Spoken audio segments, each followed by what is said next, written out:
Afternoon. I'm Gail Cedarberg, and I will be calling the Environmental Committee meeting to order today. It's May 13th, 2025.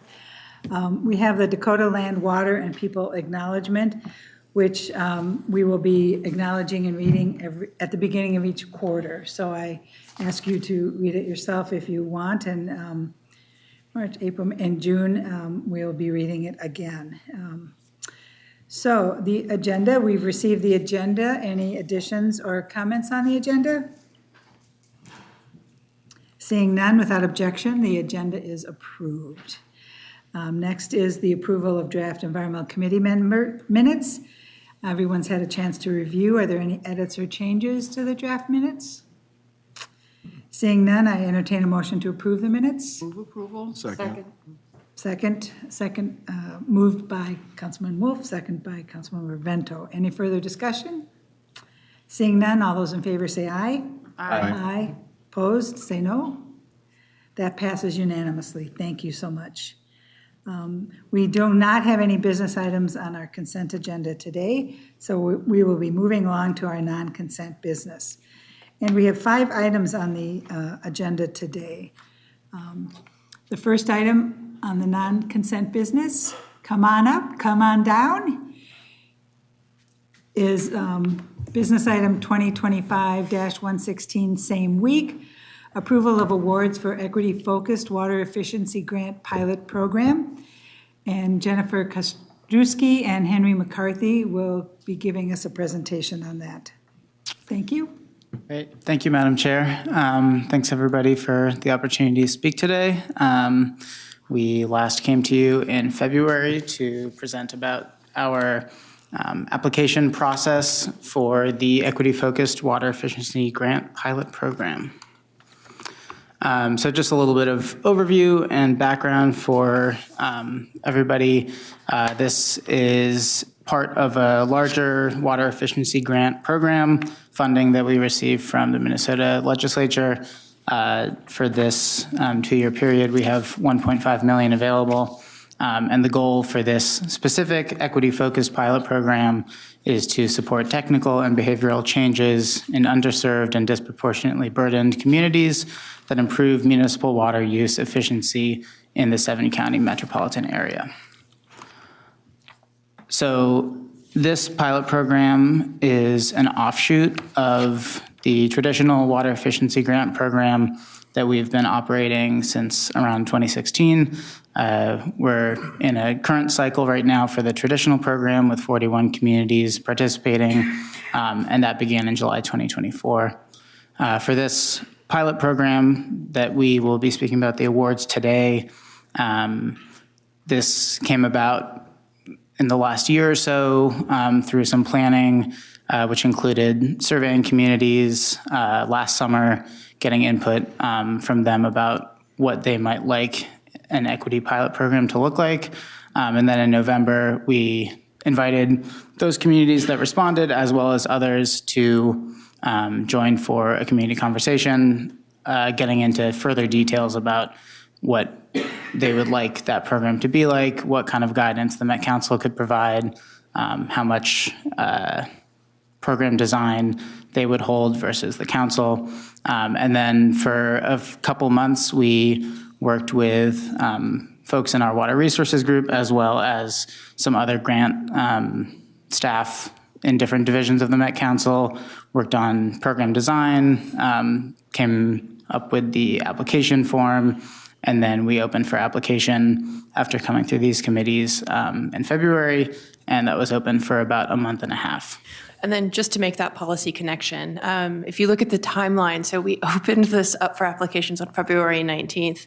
I think we get to win to say we were one of the first implemented part of the new Imagine 2050 policy. So this is in alignment with our equity policy within the water policy plan, trying to promote different equity criteria in our grant programs that we're offering through environmental services. But again, this benefit that Henry is saying is this opportunity to connect this program to parts of the regions that weren't necessarily participating before for several different reasons. And so I think I am very proud to say 7 days after adopting the Regional Development Guide, we had our first application for an equity-focused grant program. So a little bit more about the that 4,000 that we carved out. This program was open to any municipality served by a municipal public water supply system. So there was more than 100 or something eligible to apply. Certainly a lot of the cities that we've worked with previously in the traditional water efficiency grant program are familiar with this work, and so are interested. The grant award was up to $100,000, and we didn't require any match from municipalities, so this would just be pass-through funds directly to residents who are underserved or disproportionately burdened. As we'll get into, we did have some selection criteria. In this case, the total awards requested did not exceed $400,000, and so while we did still review all applications for equity focus, ease of participation for residents, estimated water savings, number of participants, and ease of implementation, essentially, if the application felt like it met those things, we didn't have to reduce any award amounts that had been requested. Unlike the traditional water efficiency grant program, which provides device replacement and reimbursement for a variety of devices, I believe we have 7 at the moment that cover both the WaterSense program and Energy Star.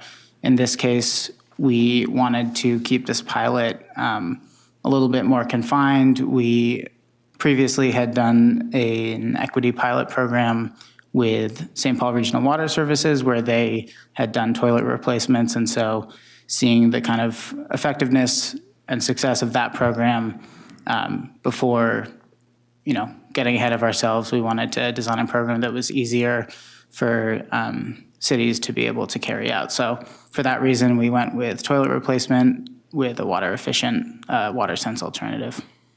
And unlike the traditional program, we wanted to make sure that installation and plumbing costs were eligible as well.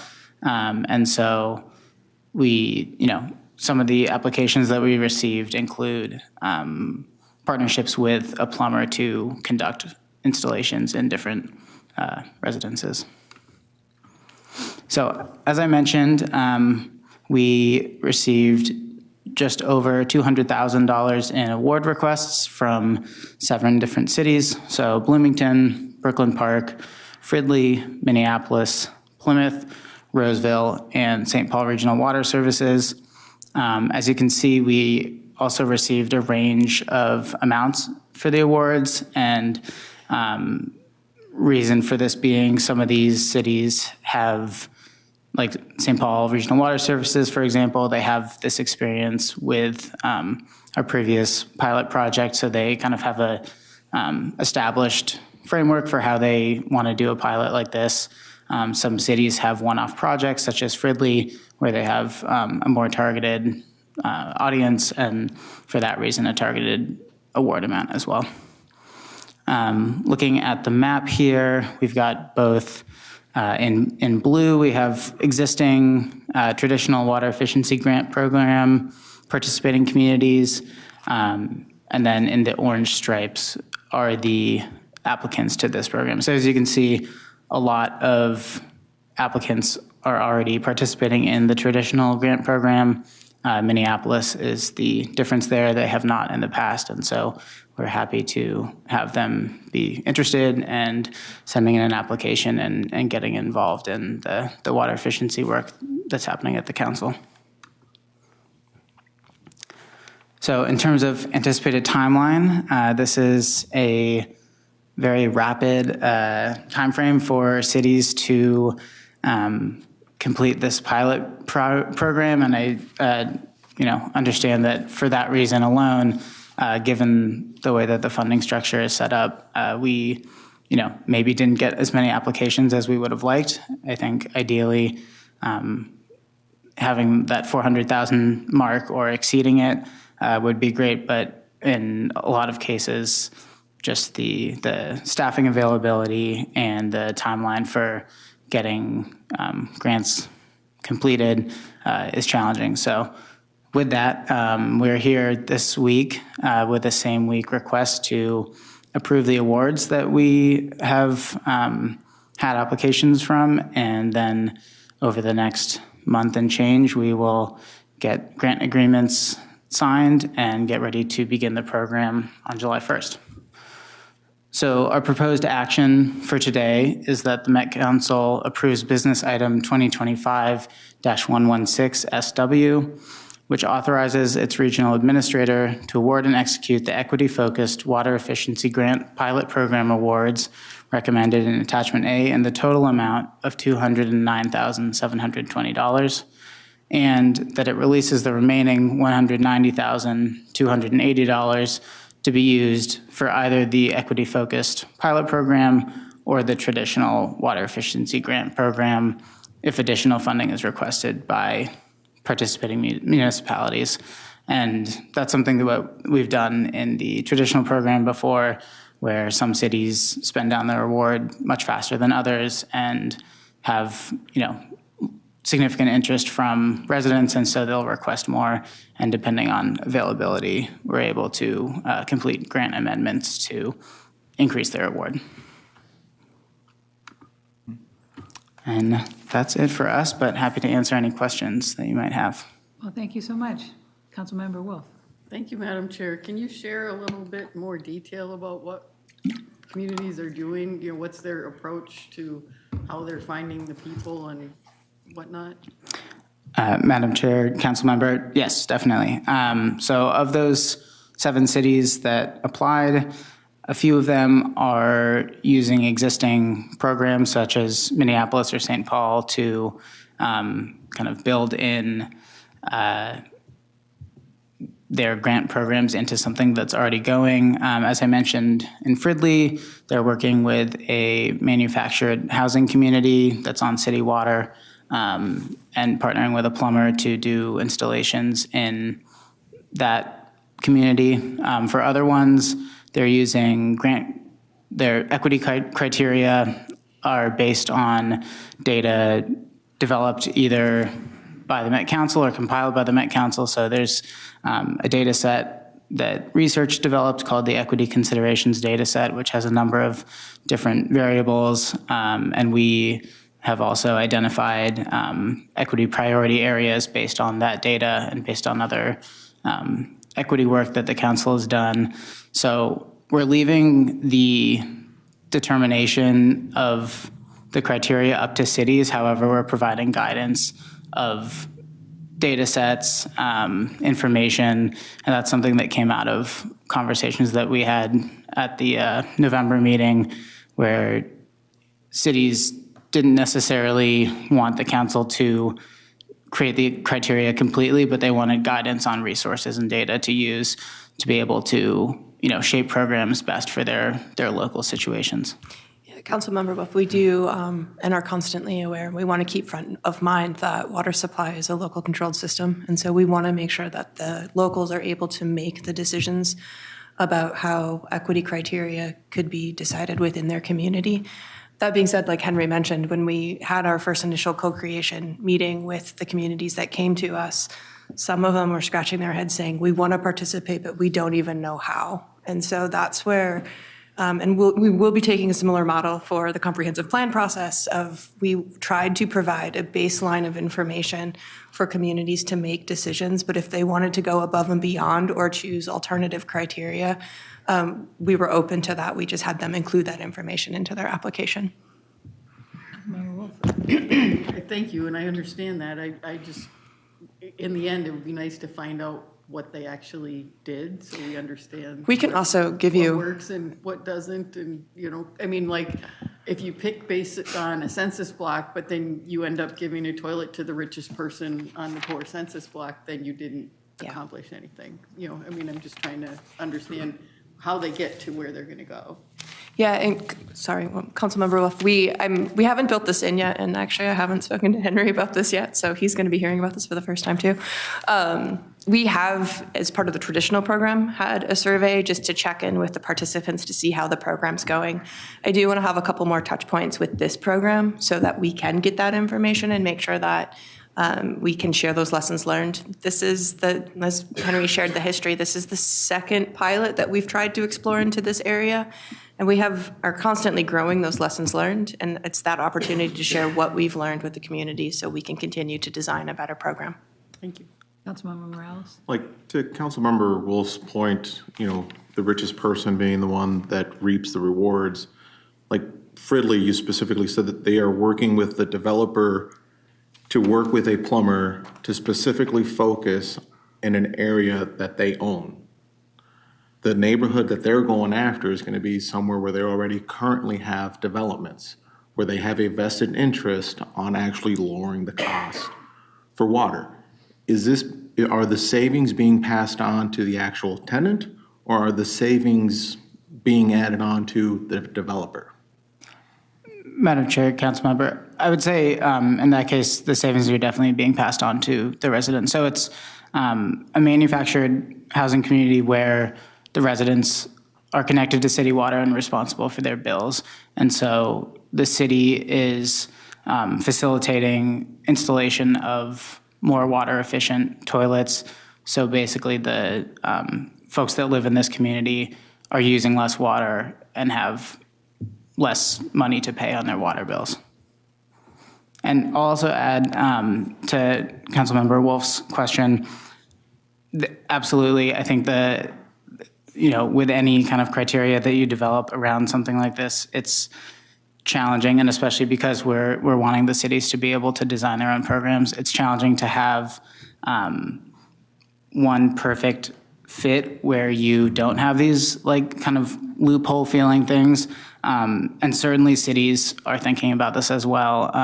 Several of the cities are using an income limit lower, I believe, than 80% of area median income. And so a lot of them aren't using that kind of census approach, and they might be using the census tract approach for a kind of first cut at areas that they want to target, but are checking on incomes of individual applicants.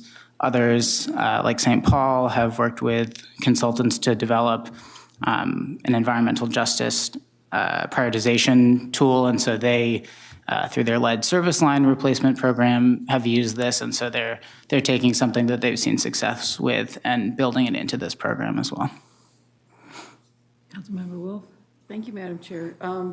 I really like the manufactured home one, because generally the units are owned by the people and are older and have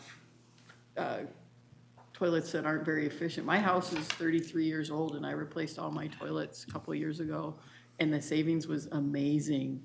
So even 30-year-old houses can save a lot of water by doing this. If the one in Fridley goes well, we might want to kind of spread that out, the knowledge, to other communities, because Burnsville, Apple Valley, Lakeville, a lot of places have manufactured home communities with older homes in them that could really benefit from something like this. Yes, Councilmember.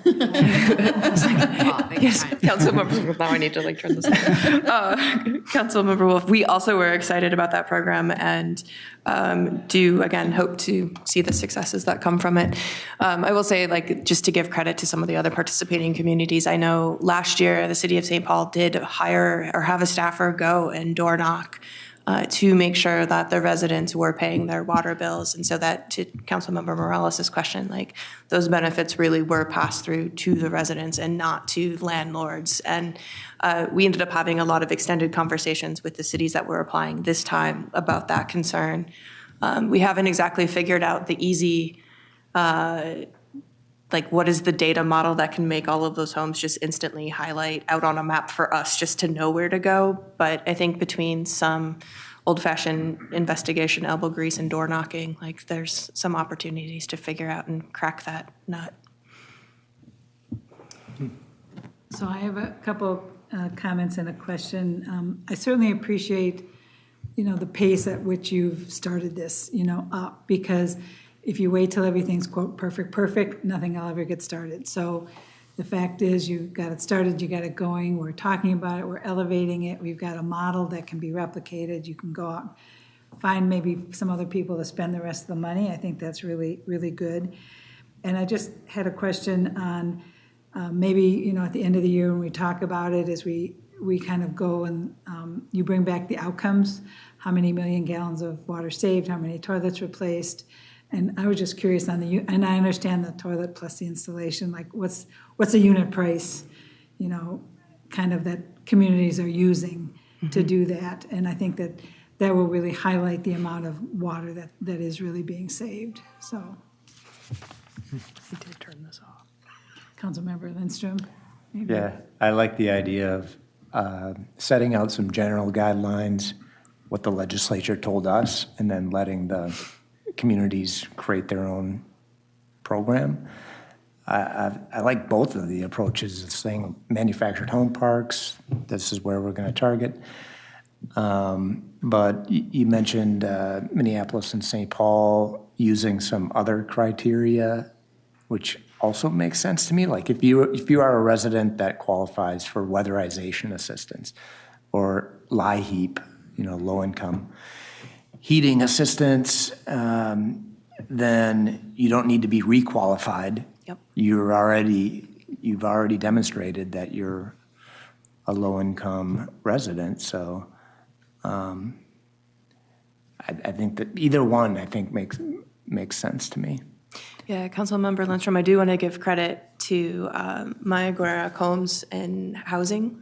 She was actually one of our early brainstormers of how can we start making this more open and connected to communities. And it was funny, we initially started saying that public works don't want to collect income and we need to just stay away from that because that was just the model that we have heard from our stakeholders.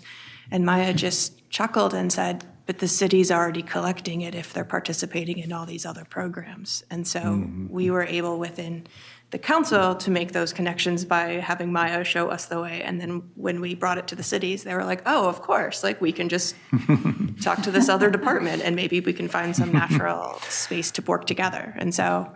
Ask the person sitting in the cubicle across the room there. Done. Yeah, I was gonna say, and the beauty of it was that, again, Public Works did not have to collect income information. And so we were able to keep it somewhat clean from the city's perspective as well. Councilmember Wolf? Thank you, Madam Chair. And I want to clarify, I support both approaches, but many cities don't do that work. That's kind of a core city function. And that's why I brought up the manufactured home parks, because there's a lot of other cities that aren't doing that work, but have older manufactured home parks where it's oh, we don't have to, invent a whole new program. This is right, here's a target market right here kind of a thing to maybe increase participation to more communities. Absolutely. Well, and I appreciate what you had said early on about the flexibility of the criteria to meet the communities. And so a lot on your map, the crosshatched areas are close to the urban core. And how do we filter this out by having that flexible criteria to the other communities who have manufactured home communities or various other things? So I think that we're really hitting on everything that we want to do, and it'll move in that direction. So I appreciate that. Councilmember Lindstrom, maybe last question, maybe. Yeah, just curious. So we got $190,000 left. And this could either go for these 7 cities requesting more or be folded into the other program. Do we communicate that to the 7 cities? Like, hey, Plymouth, you're getting 10 grand, but we got extra cash here. You can make it 15 or 20 or whatever. If you want it, do they know that they can ask for more? Is that a common thing? Madam Chair, Councilmember Lindstrom, it is a common thing, certainly in the traditional grant program. Cities frequently will request more, and once we have award amounts set, we'll certainly be reaching out to those 7 communities and let them know, hey, only about half of this was requested. And so once you get going with your program, if you're seeing interest or if you're feeling like budget is a constraint, there's an amendment form that we can work on to try and increase the award amount. Yeah, Councilmember Lindstrom, for the traditional program, we usually wait until halfway through just to look to see, or 3/4 of the way through to see how spend is going within the communities, just because, maybe there's some late blooming programs that will come to spend their full amount down towards that last quarter that they have available. And so we don't want to necessarily take any money away from communities, but that is the time that we survey saying like, hey, how are you doing? Can you reasonably spend what you have requested? Or there are communities that are already overachieving, and like, how can we best allocate the remaining funds? And so that's where this money will come in for that conversation as well. I would like to hope and that, we do see more of a response from these 7 returning communities saying that they would like to up their amount. But we also want to make sure we're not leaving any money on the table if there's communities that could spend it for water efficiencies. Great. Perfect. So if there's no other questions, seeing none, we have the proposed action before us, which is that the Metropolitan Council approve business item 2025-116 same week, which, number 1, authorizes its regional administrator to award and execute the equity-focused water efficiency grant pilot program awards in the total amount of $209,720, and releases the remaining $190,280 to be used for either the equity-focused pilot program or the water efficiency grant program if additional funding is requested by participating municipalities. Is there a motion to approve? Move approval. Second. Moved by Councilmember Wolf, seconded by Councilmember Morales. Any further discussion? Seeing none, all those in favor say aye. Aye. Opposed, no. That passes unanimously, and thank you so much. Thank you very much. Our second business item for the day is business item 2025-117, intergovernmental agreement with Brooklyn Center. And we have Chris Remus here to present to us, so thank you, and I'll turn it over to you.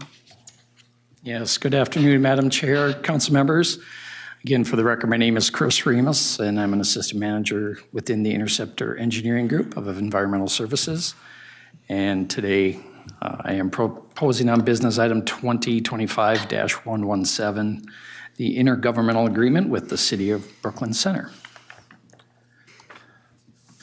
So just to provide a little background project area in the scope, this meter, you can kind of see meter 112 is the environmental services meter structure that is located on the western edge of Centerbrook Golf Course and basically south of Highway 100. It's kind of bound by that area.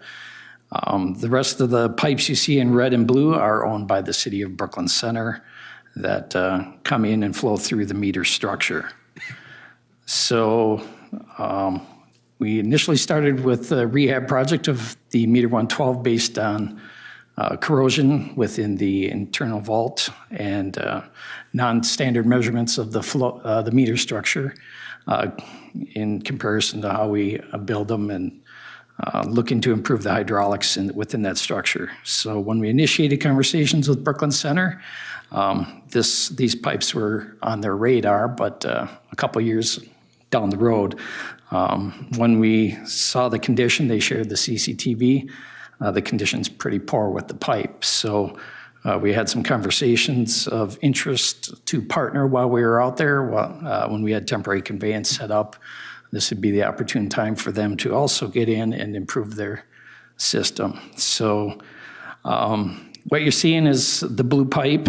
After conversations, the blue represents the portion that we would CIPP line rehabilitate the existing city pipes, and the portion in red, we are looking to replace the city pipes based on a couple conditions. When we first started having conversations, looking at Improving meter hydraulics, if we were to line the existing city pipe, it was determined that the inside diameter would be too small and compromising the optimal hydraulics to that. And also, it gives us the opportunity to slightly increase the upstream invert so we can have more drop across the structure. And again, for the purpose of improving hydraulics. So the decision was made within the business unit based on those factors to replace the line for long-term reliability and hydraulics improvement of that structure. And how that would work in conversations with the city is the city would participate in the cost of that red pipe as if it were being lined, and the council would pay the difference for the between the replacement pipe and lining that section. And then just some existing meter and pipe conditions, kind of starting in the upper left. That is the City of Brooklyn Center pipe that we saw. So obviously there's a lot of corrosion of the existing concrete, and that is a pipe gasket hanging in the middle, and they get a lot of debris falling into the pipe. And then the second one on the lower left is also, that is the meter 112 vault as it is today. And you can kind of see the corrosion on the walls and the floor of that existing structure.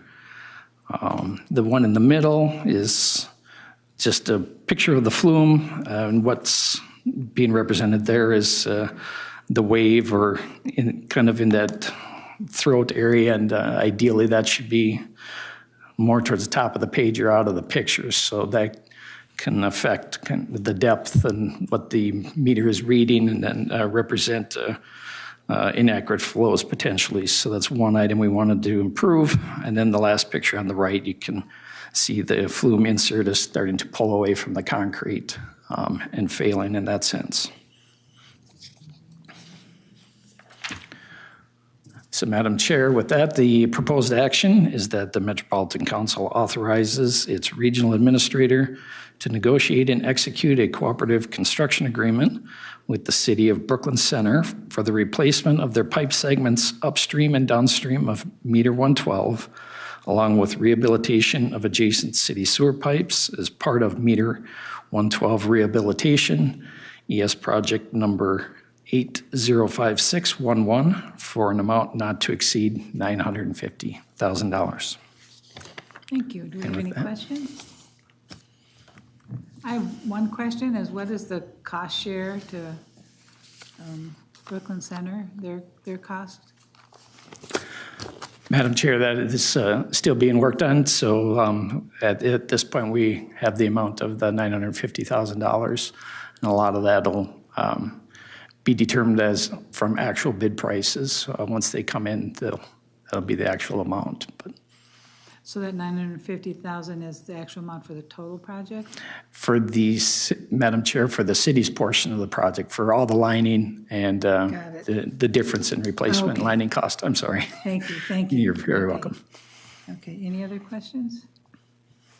Seeing none, we have the proposed action that the Metropolitan Council authorizes its regional administrator to negotiate and execute the cooperative construction agreement with the City of Brooklyn Center for the replacement of their pipe segment upstream and downstream of meter 112, along with rehabilitation of adjacent city sewer pipes as part of meter 112 rehabilitation, ES project number 805611, for an amount not to exceed $950,000. Is there a motion to approve? So moved. Second?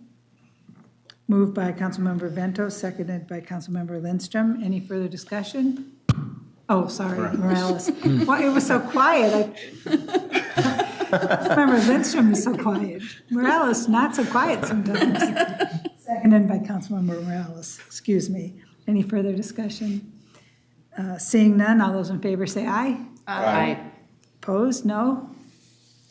Seeing noes, passes unanimously. Seeing no noes, passes unanimously.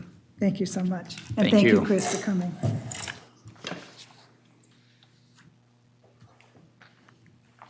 Our third non-consent business item today is, let me look on my agenda here, Business item 2025-118, same week, Seneca Site and Pipe Restoration, project number 807864, contract 24P242. And Jason Peterson is here with us, so thank you for coming and take it away. Madam Chair, members of the committee, thank you. Excited to be here this afternoon. Yes, I'll be presenting on what you just mentioned, the Seneca Site and Pipe Restoration Project. And the project takes place at the Seneca Wastewater Treatment Plant, one of our great plants, one of my personal favorites. And it has three major components. Two of them are pipe and one of them is site. The first pipe component is that the main influent line from where two interceptors meet at the head of the plant, there's a 280-foot stretch to our first process area. And upon the last inspection, you could see the roof of the pipe was starting to fall into the pipe. And we, of course, gave that a high rating for the importance of replacing it quickly. And it happens to run underneath our administration building and is tied in with the floor of the conference room there. So we thought that was a high priority. Our second pipe in the project is the RAS line, which takes the biological, the bacteria, and the process from the secondary clarifiers and brings it back to the aerated zone so that we can meet our permits through nutrient removal and the bacteria. So that line, when we went to test it, even our non-destructive testing methods applied too much pressure to the pipe and were damaging it. So the wall thickness was so thin that we couldn't even non-destructively test.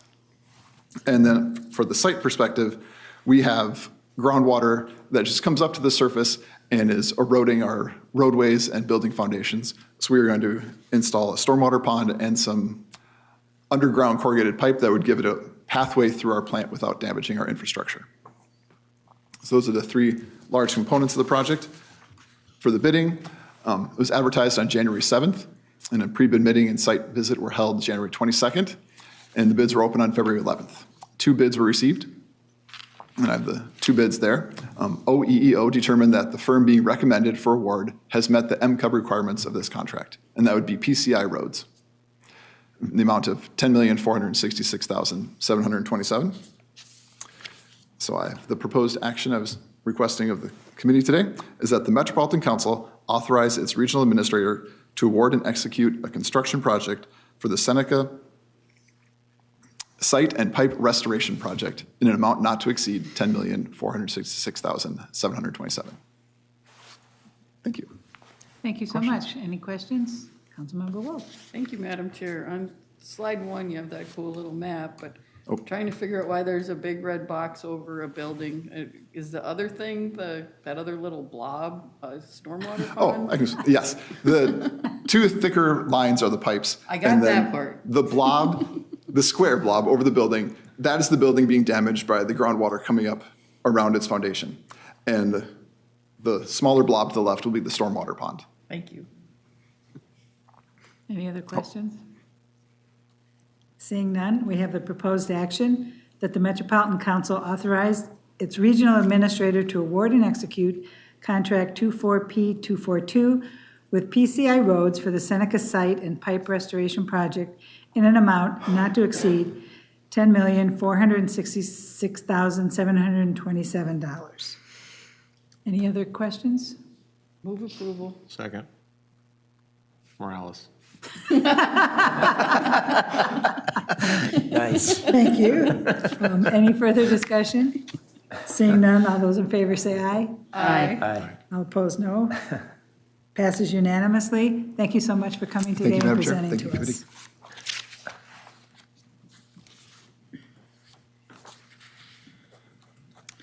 Our fourth non-consent business item is business item 2025-119, Metro WRRF Primary and Secondary Rehabilitation and Renewal, Phase 1, Contract 24P096. And we have Renee Heflin with us and Luke Hollifield with us, so welcome and thank you for coming today to present. Thank you, Madam Chair. Good afternoon, and good afternoon to the members of the Environment Committee. My name is Renee Heflin. I'm the plant engineering manager. This is Luke Hollifield. He is a senior engineer in our group, and he is also the council's project manager for for the Metropolitan Water Resource Recovery Facility, WRRF. Primary and Secondary Rehabilitation and Renewal Phase 1 project. We are here to present the business item 2025-119, Metro WRRF, Primary and Secondary Rehabilitation and Renewal Phase 1, Contract 24P096. This is our agenda. We will provide an overview of 3 projects that are combined under the proposed construction contract. We will provide a summary of the solicitation, which was led by procurement, and we will recommend a proposed action for the committee concerning this contract. We've reserved time for questions at the end of this presentation. The work of the proposed construction contract includes Project 808927 steam system improvements and turbine rehabilitation located at the Metro WRRF Solids Management Building, SMB. This turbine converts steam produced by the heat of combustion from incineration to electricity. The project will install a new generator, controls, and steam turbine components. It will modify steam piping, install instrumentation to improve system monitoring capabilities, install additional boiler feed water treatment, and install vibration reduction. These improvements are designed to increase service availability and extend service life. Project 808929 is Metro WRRF Solids Control Room improvements. As shown here, this project upgrades the SMB control room, the SMB conference room, SMB office spaces, plus 3 satellite operator workstations. The operator control room and workstations are over 20 years old. The improvements are based on tours of the Metro Transit rail and transit control centers and follow-up discussions with those operators. Ergonomic improvements include sit-stand desk and new office chairs. Performance monitoring improvements include multiple screens and a video wall to display system information such as key performance indicators, maintenance work orders, and equipment monitoring status. Good afternoon, Madam Chair, members of the committee. My name is Luke Hollifield. Project 808935 is Metro WRRF, Primary and Secondary Rehabilitation and Renewal Phase 1. The scope of work includes replacement of 2 influent sluice gates. One of them is pictured, and as you can see, they are corroding and currently inoperable. We will be repairing concrete in the east primary tanks, the south influent channel, and 2 of the gravity thickener tanks. We will be reclaiming pavement to renew roads at a few locations. This process takes the asphalt and subgrade, grinds it up, and uses it as a new subgrade to save on materials. We will be replacing 8 programmable logic controllers throughout the facility. We will also be rehabilitating some wall tile in the compressor building. The scope of work also includes improved scum systems by constructing an addition to the east pretreatment building to accommodate scum dumpsters, relocating this process from the solids management building. A rendering of the addition is pictured. This will also require replacing scum pumps and installing new piping and valves. Finally, we will rehabilitate the roofs and the heating, ventilation, and air conditioning at both the compressor and east primary buildings. The invitation for bids was issued on January 7th. The pre-bid meeting was held January 22nd, 2025. We received 2 bids on April 15th, 2025. Shane Constructors, Inc. submitted a bid of $44,042,500. Makeoff Construction submitted a bid of $65,109,208. The Metropolitan Council Underutilized Business MCUB goal was set at 14%. The Office of Equity and Equal Opportunity determined that Shane Constructors, Inc. met the MCUB requirements of this contract.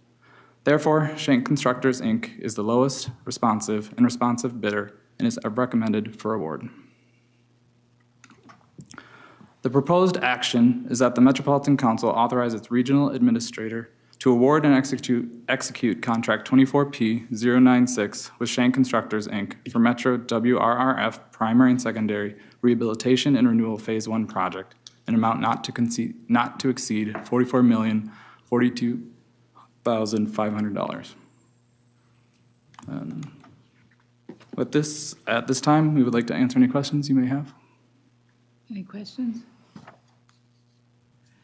I just have a comment. I'm surprised at the large difference in the bids.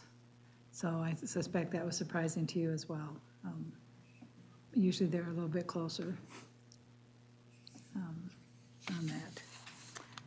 Okay, so seeing no other questions or comments, we have a proposed action before us, which is that the Metropolitan Council authorize its regional administrator to award and execute contract 24P096 with Shank Constructors, Inc. for Metro WRRF primary and secondary rehabilitation and renewal Phase 1 project in an amount not to exceed $44,042,500. We have a motion to approve? Move approval. Second. Moved by Lindstrom. Councilmember Wolf, seconded by Councilmember Real Lindstrom. Councilmember Lindstrom. Any further discussion? Seeing none, all those in favor say aye. Aye. Aye. All opposed? That passes unanimously. So thank you so much for coming and presenting today. Thank you, Madam Chair.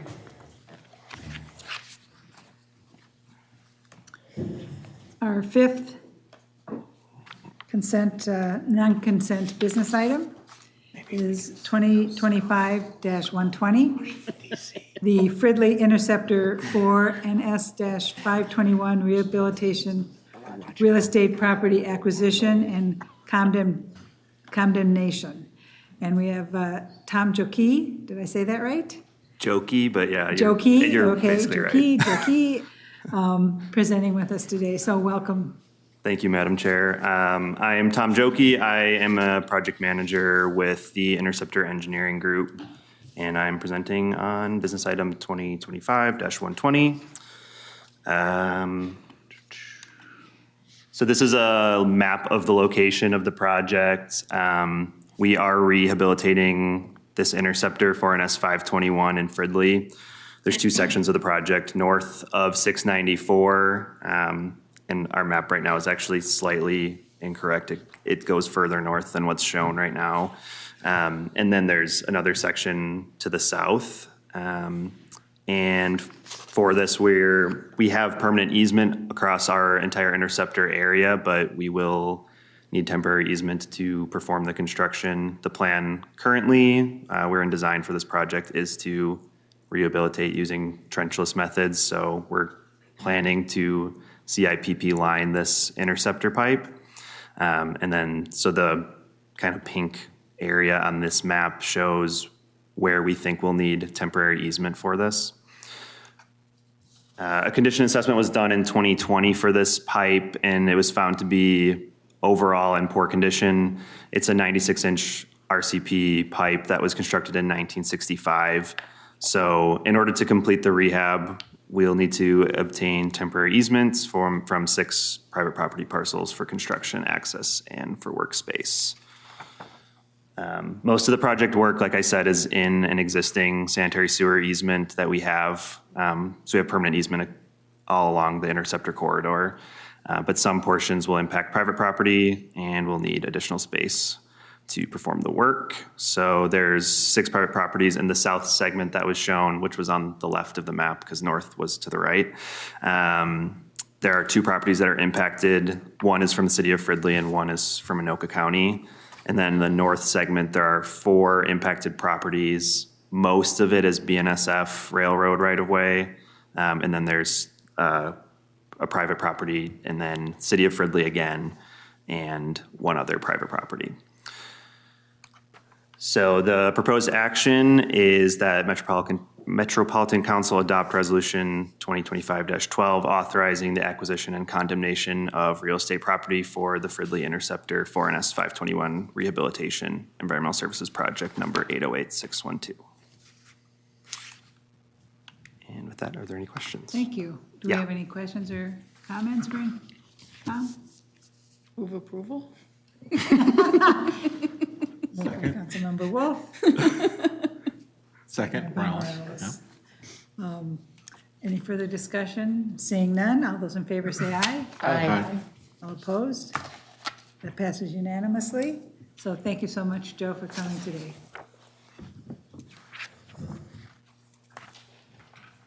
We're going to move on to our information item today, and we have one, and it's our ES preliminary budget rates and workshops. And Matt Gelsomere, is that correct? Selmeyer, Silent G as well. You can just call me Silent G.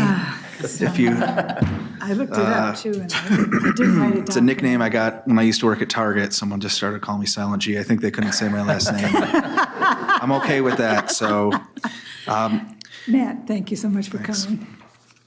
so I'm Matt Selmeyer. I'm a finance manager in environmental services. I've got a bit of a dry throat and a potential cough today, so I've asked Ward Brown, our principal financial analyst, to come up here in case I start coughing and need him to borrow his vocal cords. So I'm here to share our 2026 budget information with you before it goes to our customer communities in the next month or so. We have our overall schedule. It's similar to other years, but we'll share that. So we'll go to our communities, customer communities, and then we'll come back and share any comments or feedback that they have on our budget. So we like to start with our executive summary because people are always wondering, what are the rates? And so we just give that right up front. And our wastewater charges are at a 5.8% increase. We had committed to a 4 to 6% increase. That's what we've been communicating with our customers for the last couple of years, so we're within that range. And then I'll have the drivers for that 5.8% in the next slide. And our sewer availability charge is flat for the 11th year in a row, so we're proud of that. And part of that is because our SAC reserve has remained very healthy. And then our industrial strength charges are going up by 8.1%.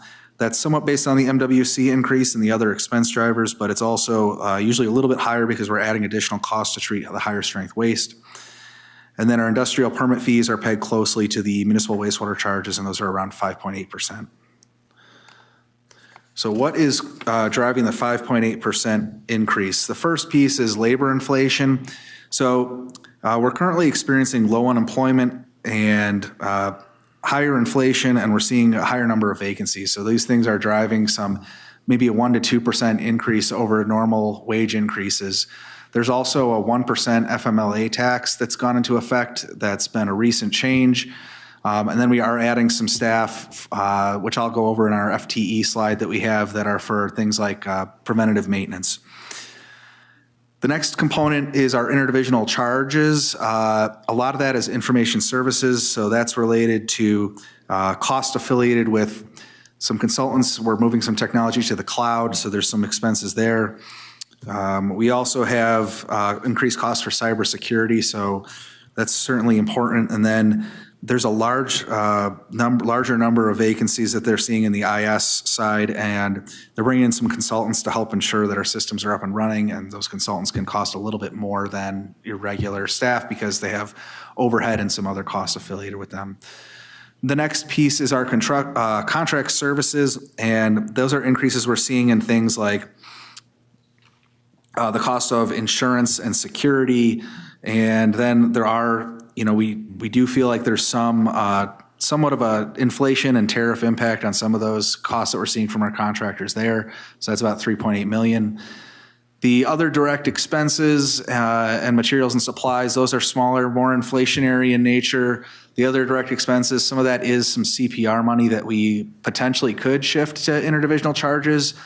We typically in ES go pretty early in the budget process, and so as some of those RA numbers are a little bit more finalized, there could potentially be, we think there'll be maybe a small shift from that other back into the interdivisional charge pool. So we're still doing a little bit of a balancing act. Otherwise, those costs will go towards helping us with our centralized projects that we do to do things like keeping things maintained and operating.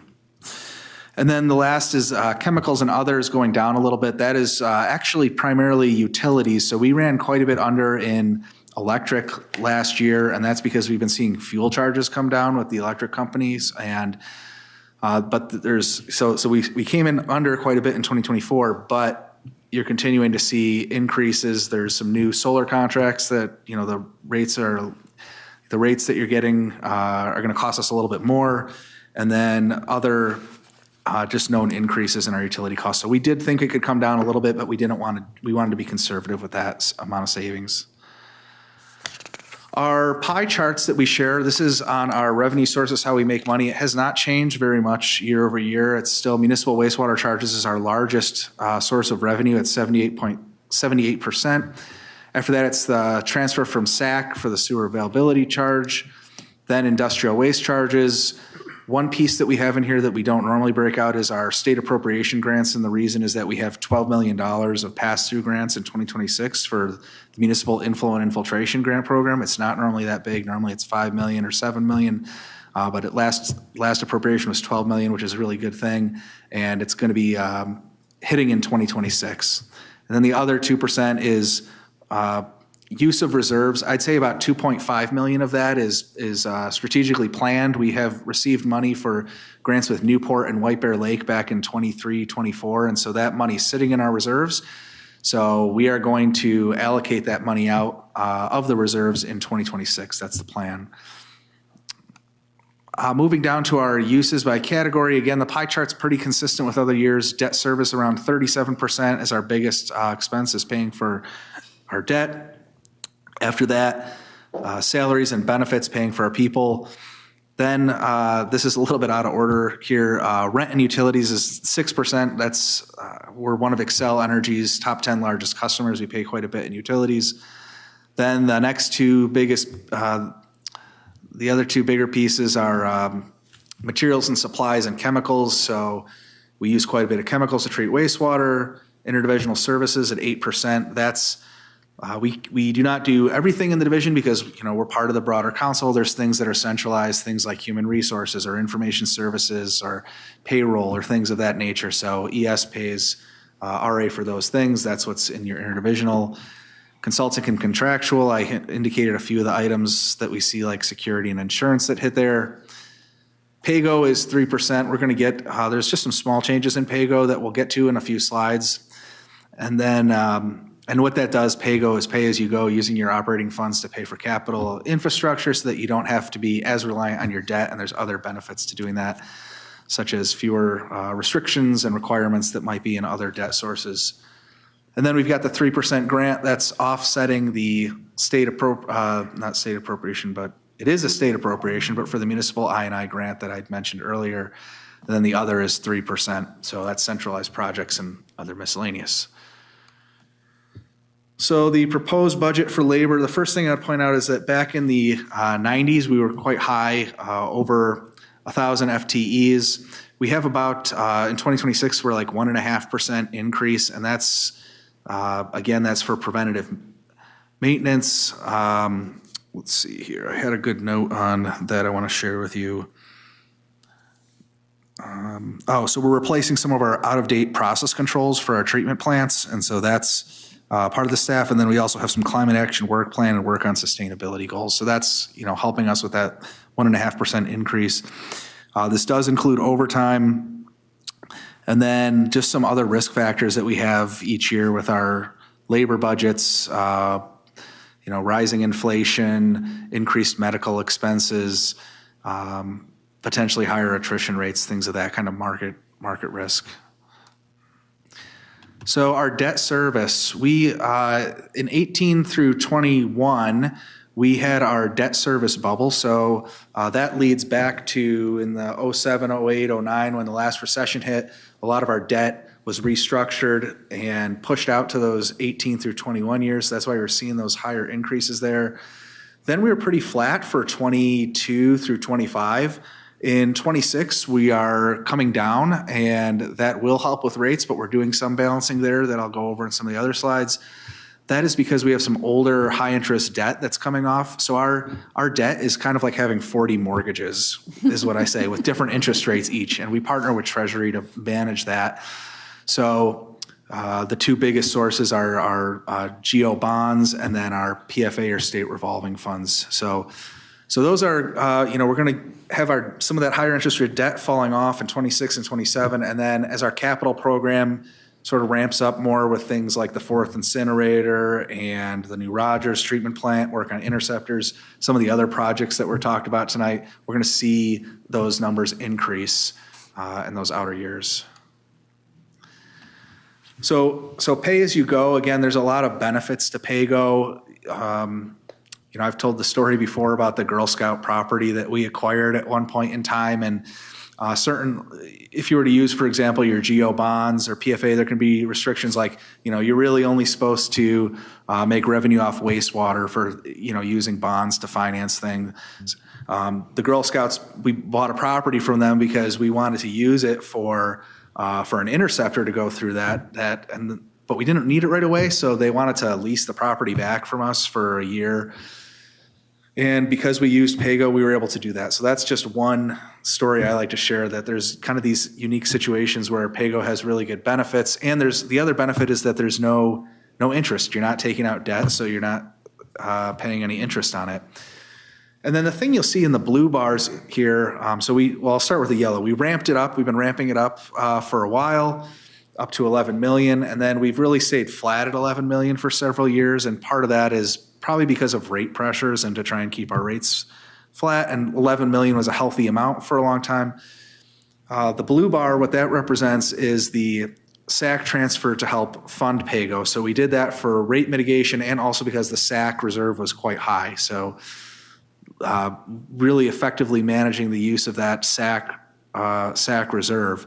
But you don't want to be too reliant on your use of your reserves, because if you go into another recession, let's say next year we get hit with tariffs or something like that is unexpected, it's nice to have those levers when you need them. So there's two things going on here. We're decreasing the use of that SAC reserve to fund PAYGO from 5 million down to 3 million in 2026. So I think that's a good thing for us. We're not going to be as reliant on our reserves. And then we're going from 11 million up to 13 million for the use of PAYGO, because there's just a lot of benefits to using that. And a lot of times when our engineers are planning projects, PAYGO is it's probably the easiest funding source to use because it has the fewest requirements. And so it's highly sought after and it's really effective for us. I think there's another good thing here is that this is a year when debt service is going down. So I think that's a good year to increase the PAYGO after we've been keeping it flat for a lot of years. So this slide to me is just, I think, a lot of good balancing things we're trying to do in finance that are going to keep us financially healthy in the long run. Our wastewater outstanding debt, we have around $1.3 billion of debt. That's pretty reasonable. We have a replacement value of $7 to $9 billion for our overall system. So 1.3 billion is pretty reasonable considering that. And we're planning, it'll grow a little bit as our capital program expands, but we're not thinking that the outstanding debt's going to be too aggressive of a growth. And then the other thing we like to highlight here is really a positive, is that we are finalizing our bond sale. We are AAA rated. That's the highest rating you can get from a bond rating agency. We have 20-year fixed, and it's $75 million worth of bonding, and the rate is estimated at 3.5% to 3.8%. And I think that's kind of the last thing to be finalized, is what that rate is, depending on the day that everything gets signed. But it's in the works, and so we continue to be in really good shape with our overall debt and with our bond rating. Debt per capita, this slide is updated with data that we complete our NACWA surveys, and then we get the updated NACWA data. It would have been in the fall of last year. So this data is new. This chart will look almost identical to the last one because we are pretty much in the same standing on our debt per capita compared to these other peer agencies. And the other thing I would say, this is your average debt per person, basically, compared to other parts of the country. So we continue to maintain a really strong level of debt per capita. Historical SAC rate increases, this is just showing that we are going to continue to stay at a flat increase, keeping our SAC rate at $2,485 per residential equivalent. A residential equivalent is 274 gallons per day. That's based on a maximum potential that would come out of a household. And then for businesses, we have a team, the SAC team here, that completes determinations to determine and evaluate potential flow and figure out how many residential equivalents or SAC units that we have. But again, our SAC reserve is fairly healthy, and that's why another reason that we're able to stay flat at our SAC connection fees increases. So moving on to our SAC units, we are coming down a bit from some all-time highs that we had. The thing that I like to point out here is that you can see the dip in how low our SAC units went in the previous recession. We planned for around 18 to 19,000 units. That's the average. So we're still in that ballpark, and we still feel confident that we can keep things flat. The other thing that I would point out here is that interest rates are kind of a wild card. If the interest rates go down, we could see this number jump back up and more investment in development. So for right now, we think things are looking reasonable. And then, that leads into the SAC reserve balance. So again, you see the dip that we had during the last recession where we actually came under our minimum balance. We are quite a bit higher above our minimum balance right now, and that's why we want to continue to keep that SAC rate flat. Let's see if I had one or two other points here. The other thing that I would just point out is that we're not going to be using that reserve balance as much to fund PAYGO, as I mentioned earlier. So we're going from a $5 million in 2025 down to a $3 million use of reserve. So we're leaning, the number's coming down, we recognize that. We're going to be leaning less heavily on that reserve to help with rate mitigation. Comparative information, this is another new chart where we have the fall 2024 NACWA survey results that we got, and this is our average retail sewer rates compared to peer competitors having over 100 million gallons daily treating for wastewater. And the last survey, NACWA survey, we were 35% better than the national average. With this survey, we are still 35% better than the national average. So this chart mirrors what you would have seen before pretty closely. And then our municipal wastewater charges. So we've been around 5 to 6-ish% over the last few years. A lot of that's been inflation, but the inflation's hit different areas. So we've seen inflation in chemicals some years, in utilities other years, and labor catching up to some of those other costs going up. We are targeting a 4 to 6% increase for 2027 and beyond. But what I would say is I'm going to reference a Star Trek quote, which is brace for impact, because there is some uncertainties, and we're still saying 4 to 6%, but we are also saying that there are other things that could happen that could shift you outside of that 4 to 6%. So if something was to change with regulatory compliance and you all of a sudden had to remove PFAS, that would require a very big financial investment. Tariffs, it seems like the tariff announcements change every day. Trying to figure that, we can't pinpoint what it's going to be in 2026, but if something were to change, that could potentially make it harder to stay in the 4 to 6% range. We feel like our customers are probably in similar standpoint with that as well. And so that's where we want to stand on that right now, is we're at 4 to 6%. We're shooting for that, but there's uncertainty, and we just want to recognize that here. And then moving on to our proposed industrial rates. So the strength charges are a little bit higher than the municipal wastewater charge.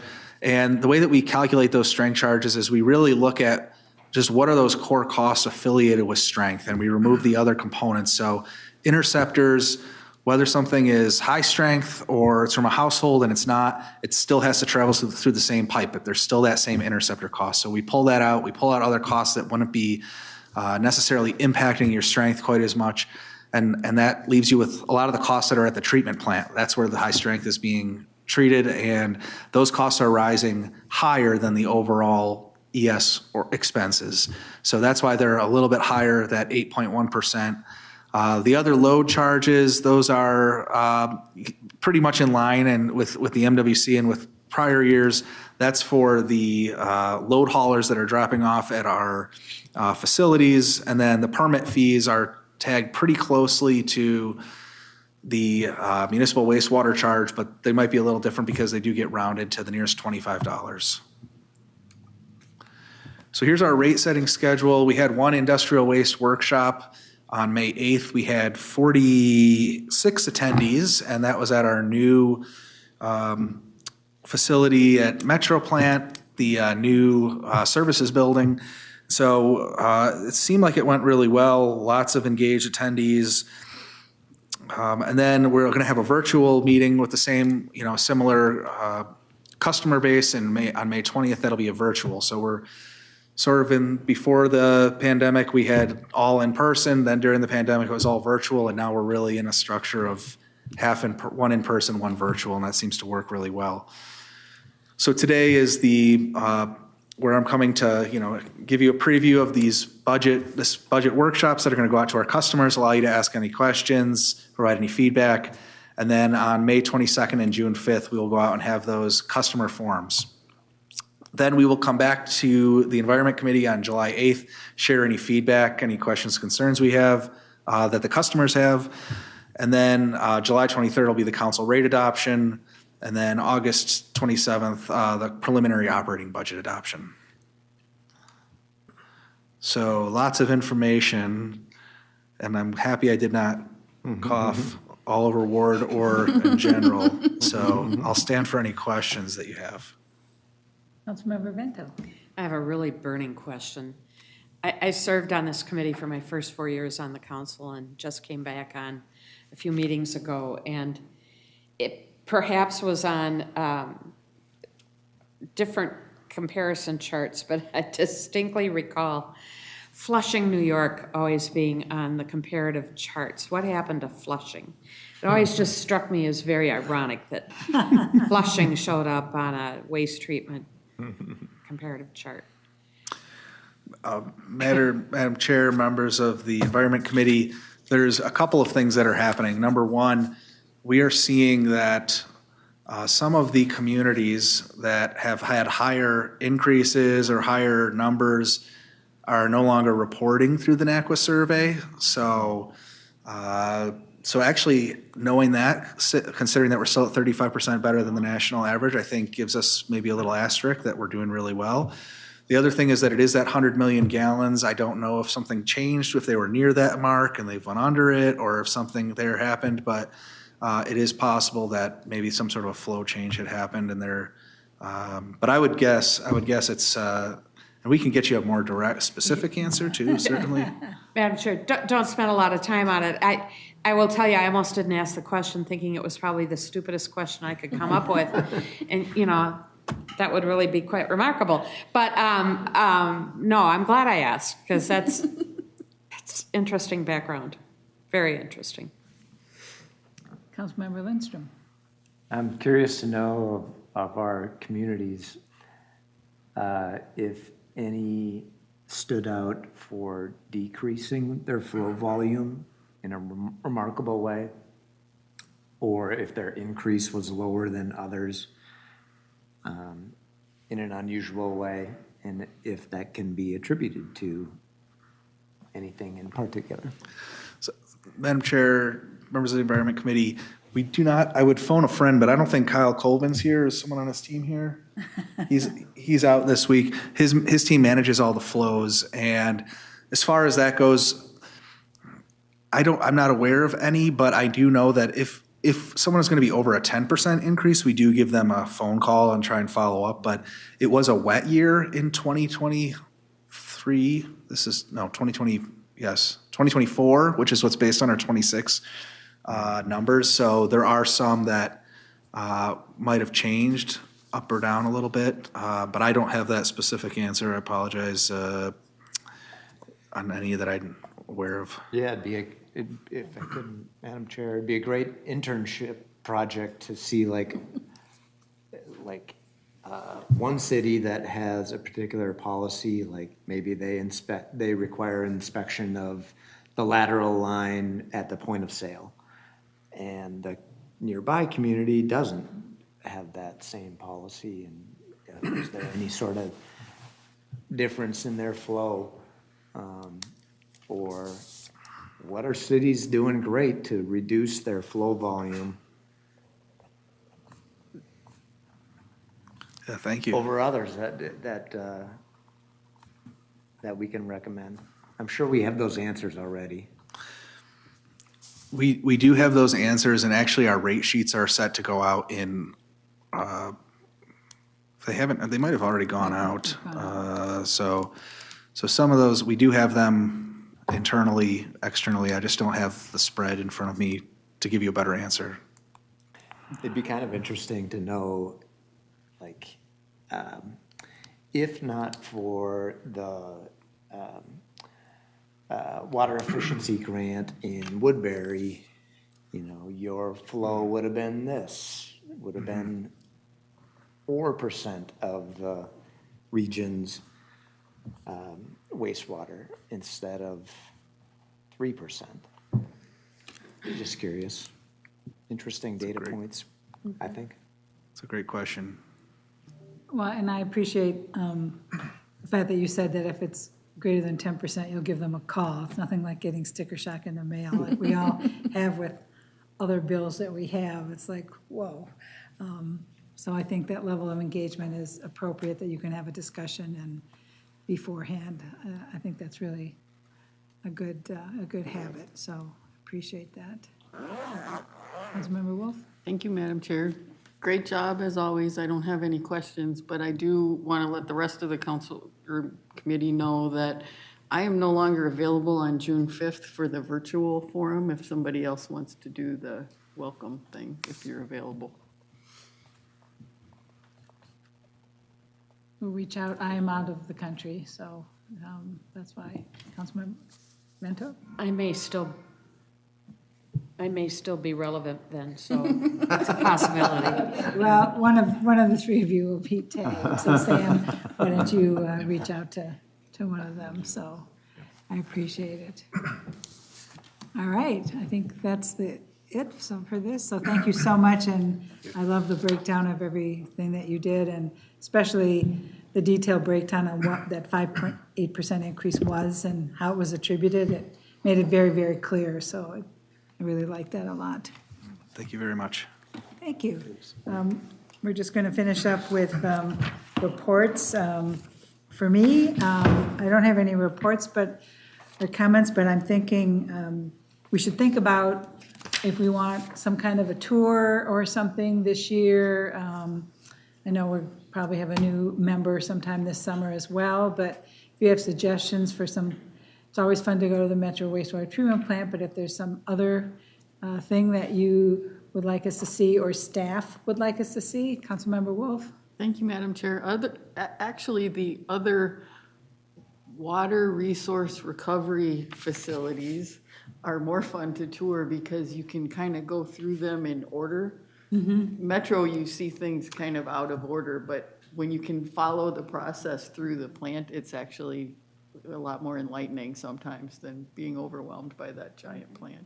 Just to get a better understanding of the science from in to out, so to speak. Okay, we'll think about that.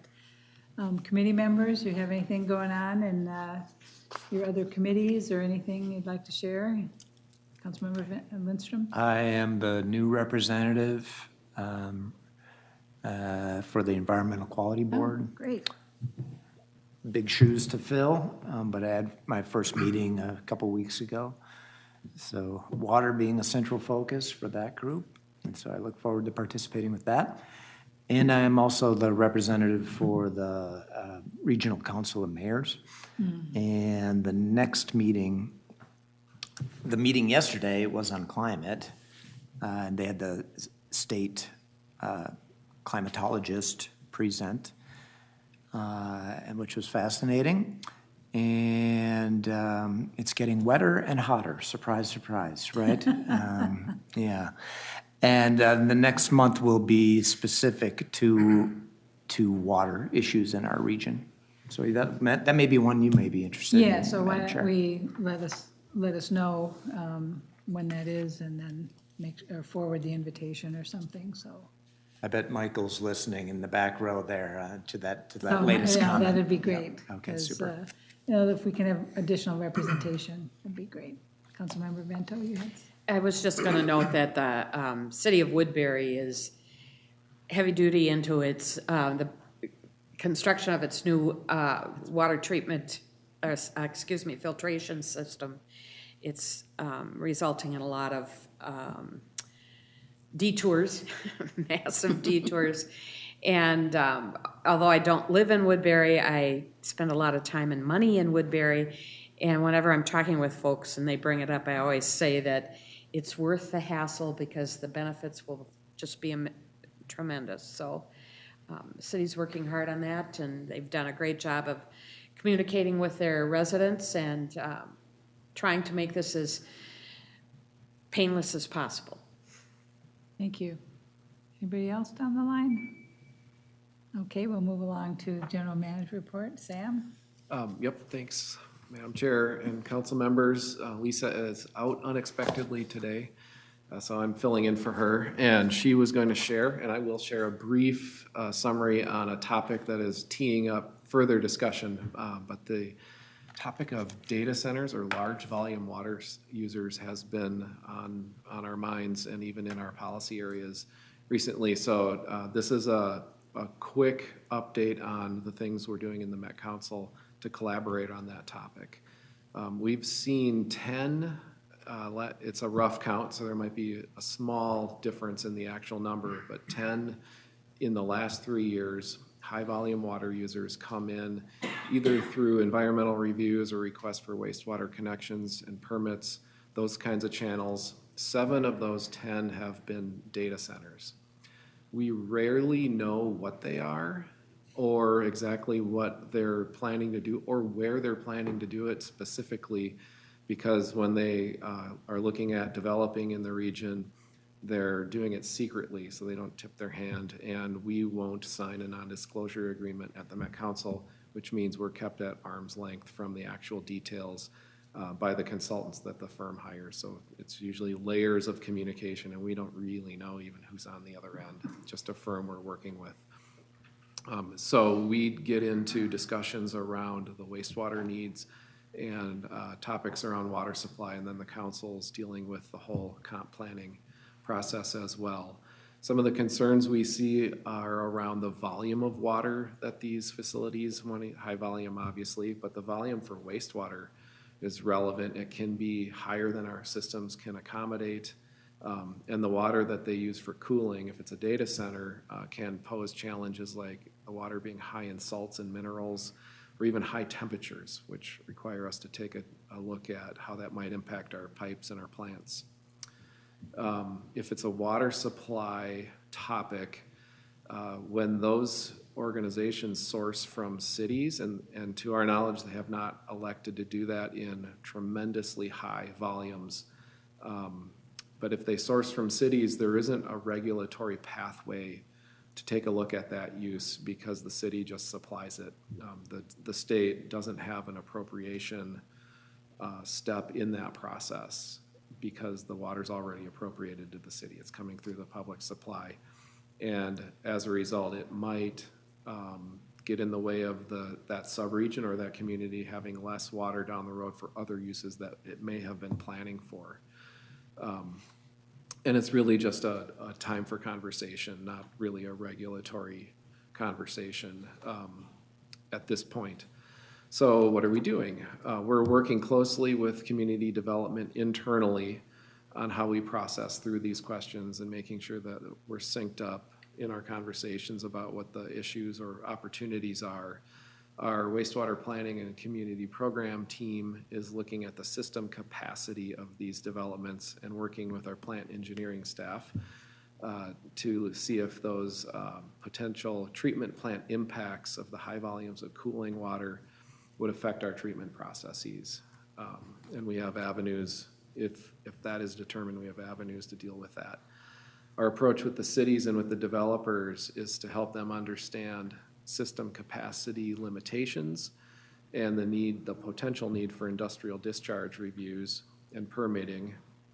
And then regarding the bigger topics around water supply and sustainability, we are working on a research paper that will inform regional planning and policy. We're working with a private consulting firm, EOR, and Freshwater. And the purpose of that is just to tee up what are the issues from a local perspective, and in that guidance offer communities things they might want to be looking into as these developers come to them, maybe first before they even go through the regulatory or environmental permitting processes. And then lastly, internally, we are putting a team together in our community development and environmental services divisions to take a look at how do we orient this process to these kinds of developments that might have an impact beyond really their property lines, and kind of ties to a discussion tomorrow night of what should we keep our eye on around our authorities and how we partner with local communities and our regulators to make sure that we don't go beyond what we should be going beyond. And all that is in the works. We're paying attention to it, and you'll hear more information as we get more of those studies done and ideas about how we work together better formed up. So thank you. Well, thank you. Any comments or questions? Just to comment, if you're looking to find out where these data centers are going to be placed, reach out. I know where most of them are coming. We already look into the land acquisitions and certain stuff around the Twin Cities and all of Minnesota. So we can give you some of that information, or all of it. Wow, good to know. Councilmember Vento?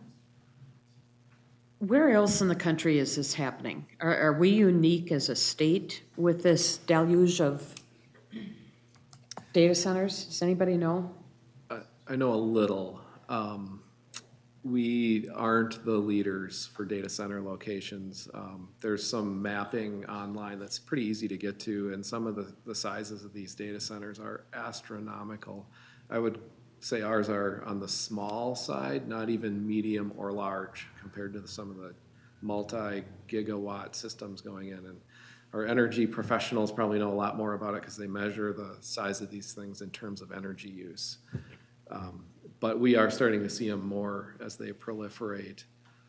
There's a lot of considerations why they might site in a state. There's probably an opportunity for us to work with DEED on understanding what the benefits of drawing those organizations or businesses to our state are versus some of the considerations we want to keep in mind, as opposed to other states that have sales tax ability on the infrastructure in those data centers that generate significant local revenue. The state of Minnesota does not charge sales tax on those end-use server equipment things for, I think, another 20 years or so. Madam Chair, if I could, in addition to finding that ridiculous, I'm also concerned about what happens when these data centers close up shop and leave, what they're leaving behind. Having served on the Community Development Committee, we talk about brownfields and cleaning up brownfields. And many industries are very responsible, many businesses are very responsible, but many are not. And I'd be interested at some point knowing what the history is, if there is any history at this point of data centers closing up shop, leaving, what are they leaving behind? And what can we do to preempt that in a way that limits or prevents future messes? Well, I think, thank you, Sam, so much for doing that. And I would, challenge all the other council members too, that if there is a specific topic that you'd like to have a brief discussion on or brought to the attention, let's get it on the agenda. I'd ask to hear a little bit more about this because I'm kind of a firm believer that it's hitting us, but we have to hear about it once, we have to hear about it twice, we have to learn about it the third time before we really start to understand the impacts. So even just a short discussion and a brief discussion about it will get the wheels going more so. I'll add, you've already asked for a briefing on interceptor condition and how we plan for capacity, and those are coming. We were looking at July. We may not have the meetings set up to do that in July, so either June or August is the idea now. And would that be here in this committee? Correct. I would recommend that we also doing the royal we, and I would recommend that there be some planning of committee of the whole presentations too, because I think that this is bigger than what I'm very concerned. Councilmember Vento, that is the idea, is to, Good. ferment them here and then use the council of the whole to educate and illuminate these issues that will be affecting and are affecting the entire region, and use the council of the whole. So those are in the works and those discussions are ongoing.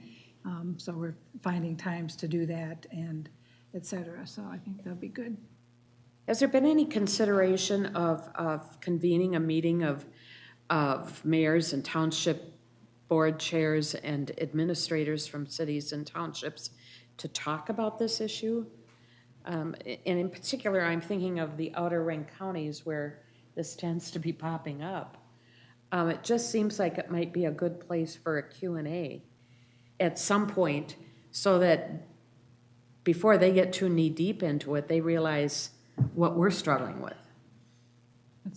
That's a good forum for the regional council of mayors. But besides the climatologist yesterday, there was a presentation from the president of Excel. And when the president of Excel brought up data centers, all eyes got very wide, and there was a robust conversation about that. So, yeah. Well, and if we can expand it to include townships as well, in those smaller communities, I think that'd be really important.